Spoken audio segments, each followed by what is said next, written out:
توی این ویدیو قرار یک جیگر بسیار خوشمزه اما بسیار متفاوت رو با هم درست کنیم. من هومن هستم و اینجا کباب بازیه.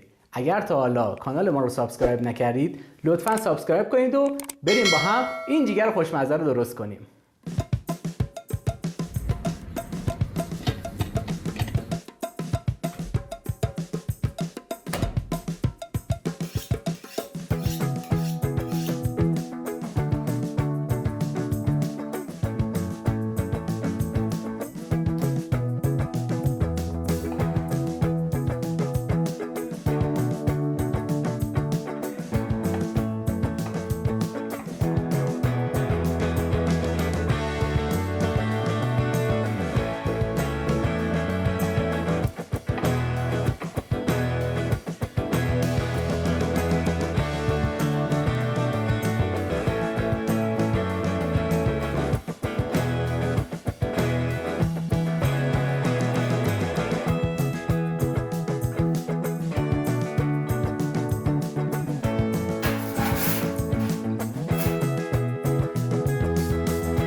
جیگر باید کنجش درشت باشه، آبدار باشه و با این مرینیت متفاوت یک چیز دیگه میشه.